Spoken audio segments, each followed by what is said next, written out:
Hello, everyone, and welcome in to the third and final round of the 2023 Shelly Sharpe Memorial, presented by Spinners on the Green. Terry Miller, the Disc Golf Guy, bringing you the lead card action for our final round. Andrew Marwede has looked in control throughout this entire weekend, but Noah Meintsma has put together a couple of solid rounds as well to be within a few of him. And then rounding out the card, Jake Brown, along with who we saw yesterday in Tanner Cumpton.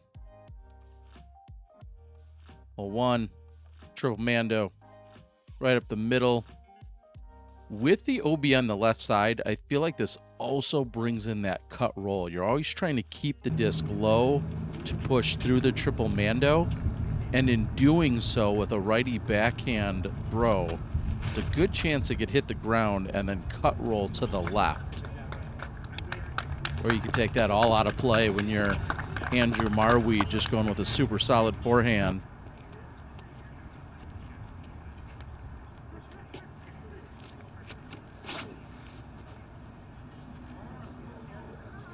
That'll be flat enough for Noah. So it's not going to get the cut roll I speak of, but he's considerably short. Jake Brown, excited to watch this young superstar in action. Did a little bit of research on this guy, just 20 years old, only been playing for 3 years. Talk more about that in a moment. We saw Tanner yesterday make his debut here on the channel.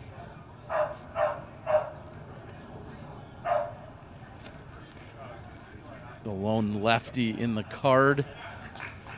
And in the top few spots, actually. Rowdy crowd up there at Duke's. Wouldn't have it any other way. We got 2/3 of the First Light crew up there. Dan, Robin. Boyd, we're missing you, buddy. You have to take a break from work to come out and take in some action. Here's Jake. Online, but really not much you can do from that left side. Of course, that tree branch comes into play.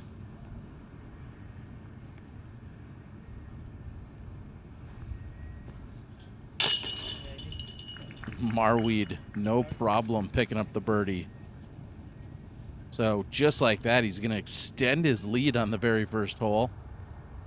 Marwede shot a 10 under in the opening round. He did so with 11 birdies. That quick math would tell you one bogey. That was on hole 11. And then round number 2, he had 8 birdies, and he bogeyed hole 11 again. So hole 11 has had his number, but the number coming in today's round, 17 under. Little lead over Noah and crew as we head over to hole number 2, 415 feet. We've seen a couple of really impressive rollers on this hole.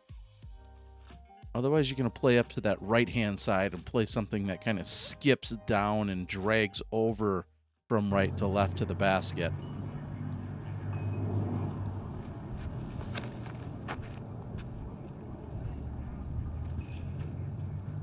And Marwede's opting for the roller, this time almost flirting with hole number 3's fairway way out there. He's gone deep and will have a comeback putt from what looks to be about circle's edge.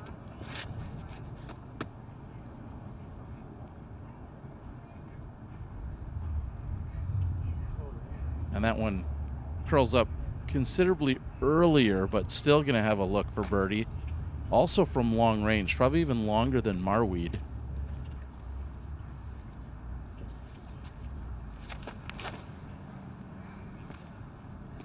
Oh, if that could be about 3 inches higher, and it looked like it was going to eventually flex back out, probably get 6 to 10 ground skips and be next to the pin, but Jake is short.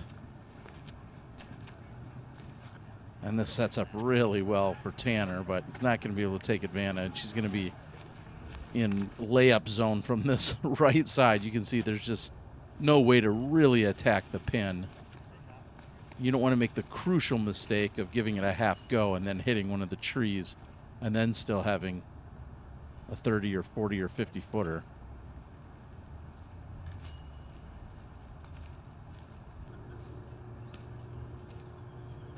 Noah outside the circle. But left side corner pocket.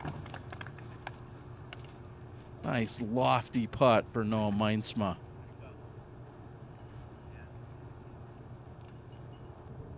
Noah comes into this weekend with his 1,001 rating.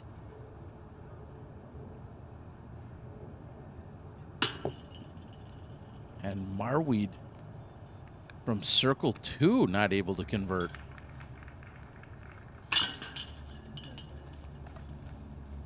Marwede came in with a 1029 rating for the weekend. Jake Brown, who's only been a PDGA member for 3 years, is already rated 1,000. Tanner, 989.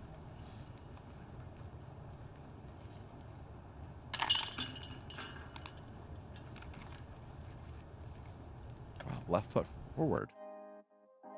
Big shout out to our friends over at the Distinguished Doodle. They've stepped up and said they'd like to support coverage here. Make sure you check them out on the distinguisheddoodle.com, featuring in dog shampoos and conditioners, all organic materials. Make sure you check them out.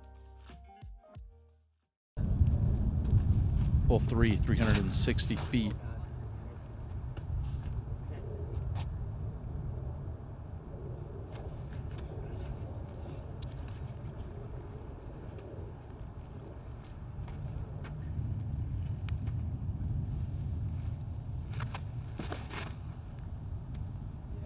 We saw Marwede hit the pole in round number 1. This time just a few feet short of that.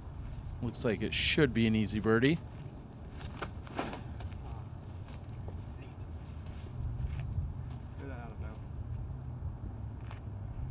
And Jake flirting with the culvert over on the right side. He's still going to be safe, though. Today, the best of the 3 days of competition in terms of the weather. Almost no wind to speak of whatsoever. A little bit warmer than the last 2 days, and maybe actually it's been the same temperature, but just without the wind. So it's been pretty calm.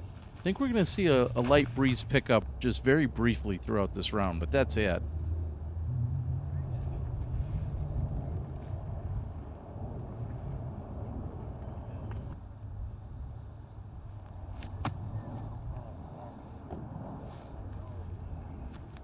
Noah's bid is off the mark. Not much of a chance there.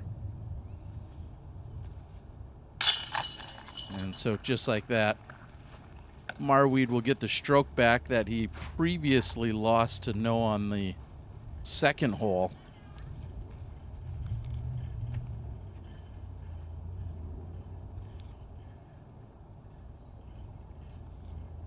And I got to say, thank you guys so much for all the comments. I have not had a chance to go through each and every one of them on all of the different rounds, but seeing them pour in, lots of great answers, telling me how good your forehand is, telling me what temperatures you like to play in, whether it's 55 or 85, favorite dessert, frozen dessert, the band names that Kale would head up.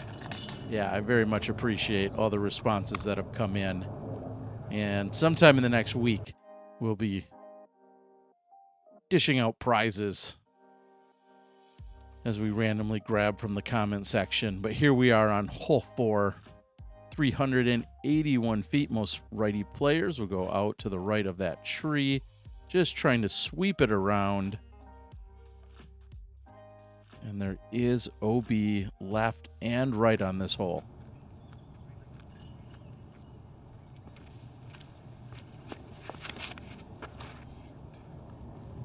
Marwede doesn't like it. Definitely missing his mark.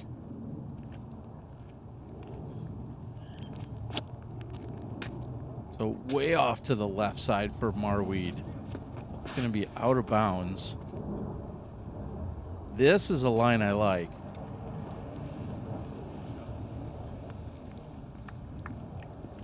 Yeah, Noah. Right there.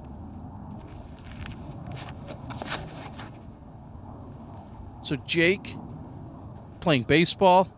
Came across disc golf on the YouTubes in the goings of COVID, and his baseball wasn't available to him anymore. So he picked up a disc, and 2.5, 3 years later, the guy's 1,000 rated, and here on a lead card during an early season A tier, hailing out of the San Diego area. Quite impressive. 20 years old.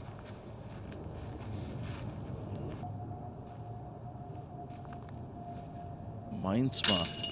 Left side. Count it.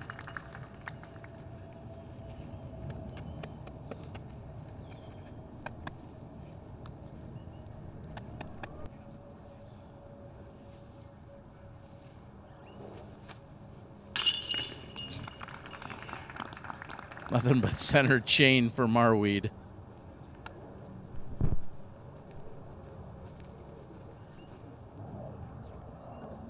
No big deal. Andrew saves the par, but he's going to lose a stroke to both Noah as well as Jake here.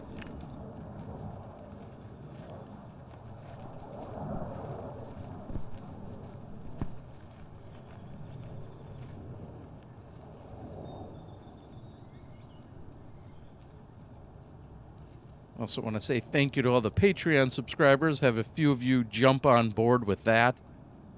In doing so, I'll also be offering up a discount code for my freshly minted website over at shop.thediscgolfguy.com. So if you're a Patreon supporter, we're going to come up with a permanent code. So anytime you do go shopping on the website, you'll be subject to discount.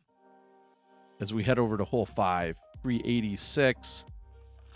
And this has turned from a relatively easy birdie into a much more difficult get. Most players have to decide if they're going to go after the green in one. You have to navigate through these two trees. And if you don't, if you go past them and you miss the mandatory going right or left of them, then you go to the drop zone, which leaves you with about a 50-foot putt. And Noah's going to be flirting with that Mando on the left side, but he does not cross it.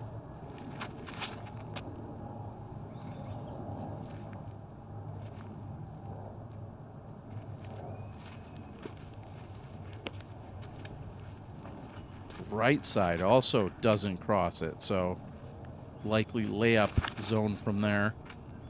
And Marwede going with the backhand, pulls that one to the right and hits the right side Mando tree. So a mistake here for Marwede. Back-to-back drives. And he'll play from a drop zone with penalty. And that actually kicks into the sidewalk before getting to the Mando. But because he would have had to navigate still to the right of the Mando with being the lefty that he is, he opted for the re-tee, which is an option, and throws a pretty solid drive there. But he would have been way too pinched off on the left side. So one of those interesting scenarios where going back and re-teeing actually he thought would give him a better chance at a better score. And Marwede punches it through, looking like a bogey.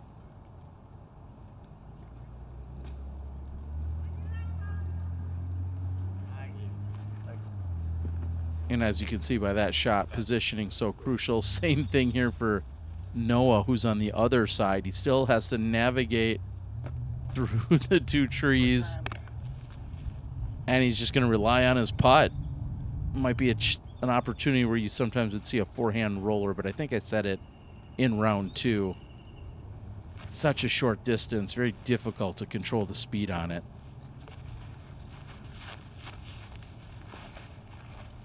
We've seen a few long putts by Noah. He's going to need one here for the par.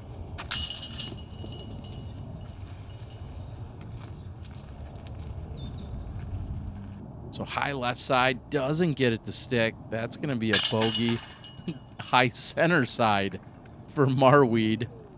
And these two are going to match one another.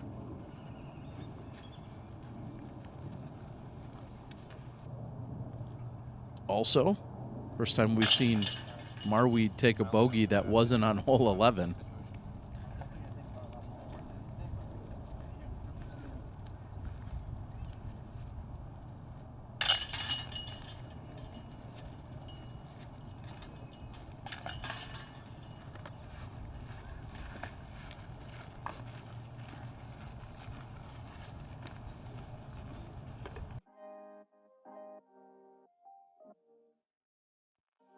Now we head over to hole 6, the first par 4 of the round, 783.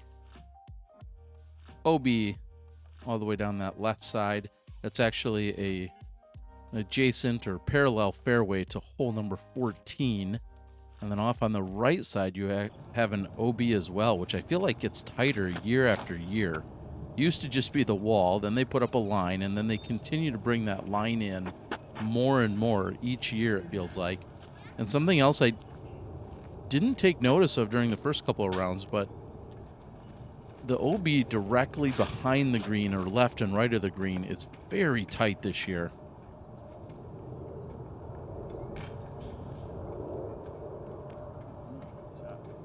Such control. That is a Katrina Allen signature vortex.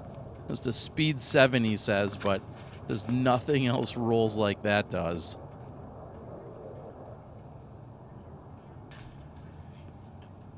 Big sweeping Anheuser, doesn't get back in time, and Marwede is out of bounds by about 3 feet.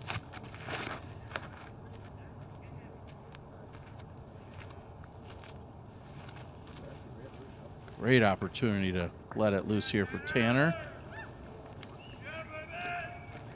That's the Tanner fan club as well, coming in loud.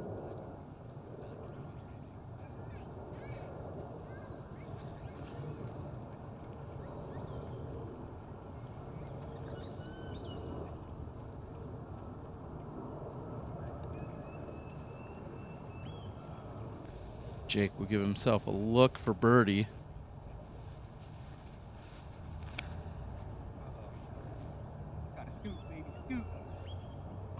Looking for the boot scooting boogie. I don't know, but it doesn't scoot enough. And as I was saying, that line's so much tighter than previous years. And Marwede on this right side, as you saw, out of bounds by less than a meter. This will be his third. Not the line I necessarily was anticipating, but this guy knows what he's doing.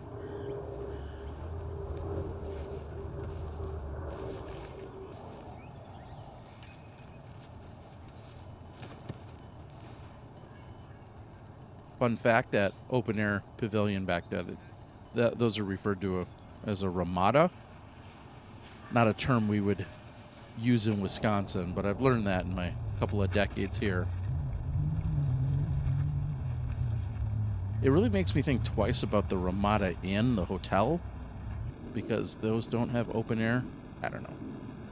They have walls. Bang, bang. No problem for Marwede, saving the par.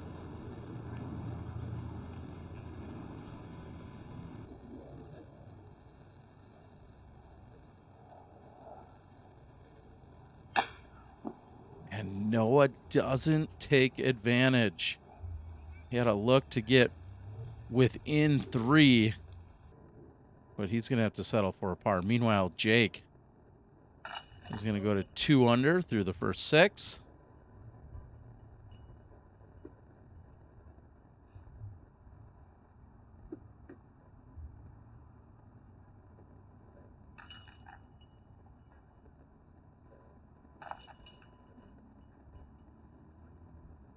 I could go for some double G jerky. Wonder how that started. I started playing disc golf with my family when I was 8 years old. When I was 16, I got my first job as a cook at a bowling alley, and that's when I made my first batch of beef jerky. As I got better at throwing, I also got better at making beef jerky. Everyone told me they loved my jerky. After 15 years of making my beef jerky as a hobby, I decided to make it available to everyone. Double G Craft Jerky. Give it a try. You're gonna love it. That guy ain't lying. You are going to love it. I love that Double G jerky. Hot boom sauce is where it's at. Now we move on to hole number 7, 645 feet. You'd like to bring the boom here. Anything past that sidewalk we just crossed essentially becomes out of bounds unless you're inside the circle. And you'll see what I mean in a moment as Jake. Nice solid shot. Center of the fairway.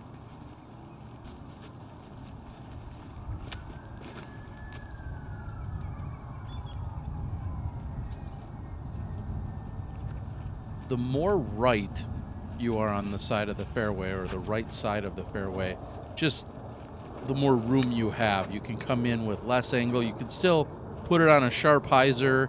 You could possibly skip it in. There's a lot of things you can do when you're center or right. When you're off to the left side, you're forced to just go with the spike hyzer. Oh no. That wasn't the line or the fishing line he wanted. As we're looking up ahead at the third card, they're putting out on hole 8.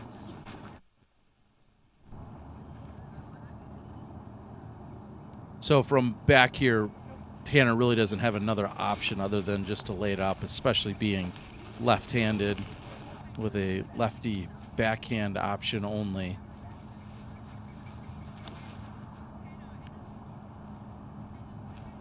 Nice drifting hyzer. I think he told me that was 298 feet to the pin. And he's within about 6 feet.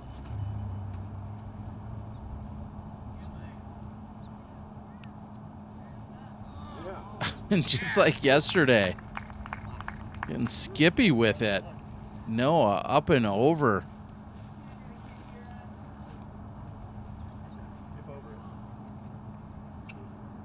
Jake skipping. Jake also told me he's got a mixed bag, unlike these other 3 competitors who are all officially sponsored. Jake isn't yet. This has got a little bit of Innova, a little bit of Discraft. And a shout out to our friends and our little spoon over there at Legacy, Steve Rico, Bomba Rico, and crew.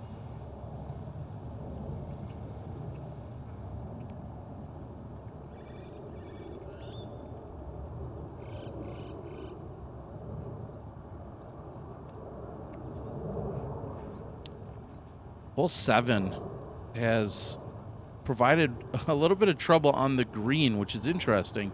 We haven't seen any blow-ups or any real challenges with people getting onto the green. It just seems like the putting is a little more daunting here this weekend, and it really shouldn't be.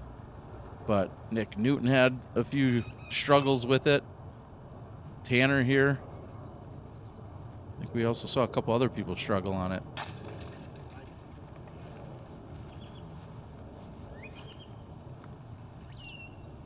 I'm selling tickets for couch space back there. So for the memorial, that's going to be my VIP seating. We're delivering drinks, cocktails, all the good stuff. That's a good question for you guys to put in the comments. If you were lounging right there, you're taking in the action. You're probably seeing a little bit of 12. You're seeing 7. What's the beverage of choice? That's the question for you guys. Of course, after you're washing your dog with your Distinguished Doodle pet products, little dog shampoo and conditioner, as we head over to hole number 8, 360 feet, plays downhill, probably closer to 330, maybe even 340 when it's all said and done, but close to a 300-foot water carry to start.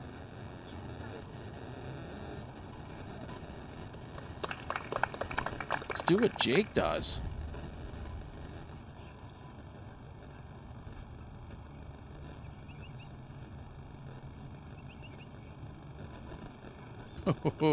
Forward skip for Noah. He's inbounds.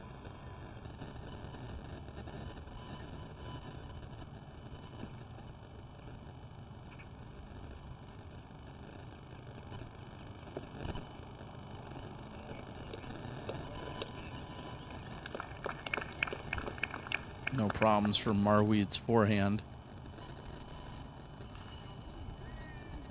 We saw Tanner go with just the lefty hyzer in round number 2. Today, lefty hyzer,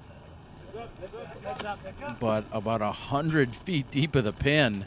And so that's going to be out of bounds. He'll get to take it from where he was last inbounds.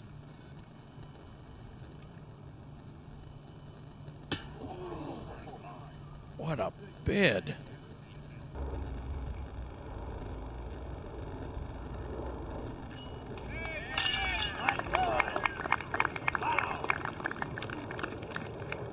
Noah from way downtown. Trying to apply a little bit of pressure here on Marwede.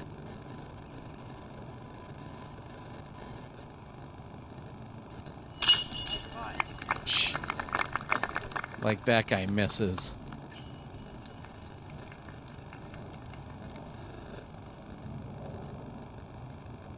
Saw Albert Tom out on the course, hanging out as well, taking in the action. He just arrived from Estonia a few days ago, so he's just in the area, getting acclimated to the weather. Figured practicing here in Arizona is going to be so much nicer than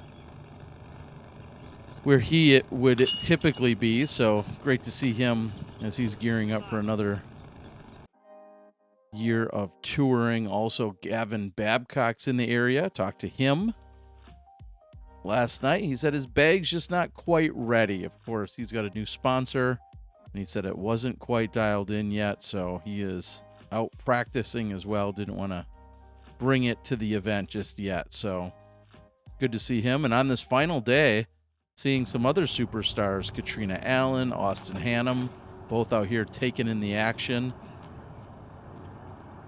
Disc Golf Pro Tour owner Todd Rainwater also out, part of the crowd, taking in the action.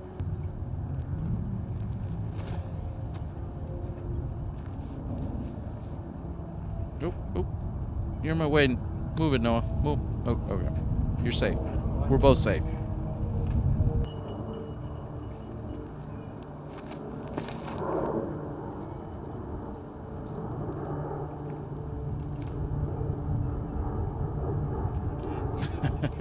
And a collective holding of breath by everybody as it looked like that was going to hang up there and get the penalty stroke. That's exactly what happened to him on hole 11 during round 1. Tanner putting way too much on that one, putting it out into the center, and then he goes to the drop zone where he can play from here. I want to say this comes in at about 100 meters, right around 327, 329 feet, something of that nature.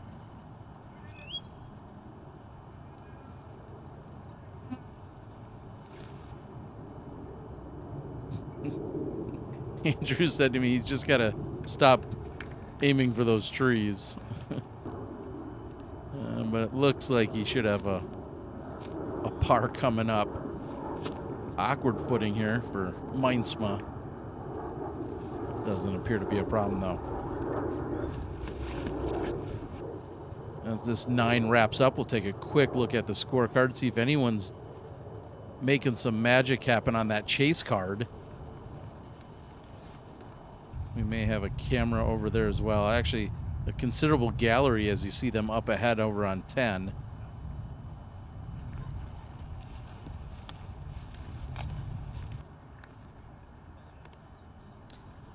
Now's the time. Make sure you like, share, subscribe, do all the YouTube things.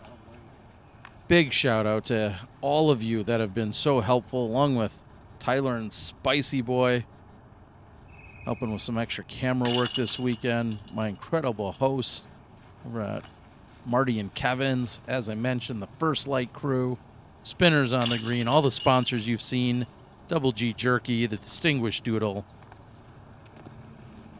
Andrew Marwede doesn't appear to be phased. Then again, I don't know what really would phase that guy. Maybe him being out of cookies. That's about it. Things are looking good. We'll see. Can he hold on for the back 9? Just 9 left to play. Looking forward to the action. Thank you guys for joining. I'm the Disc Golf Guy. We've got the exciting conclusion coming up. We'll see you for the back 9.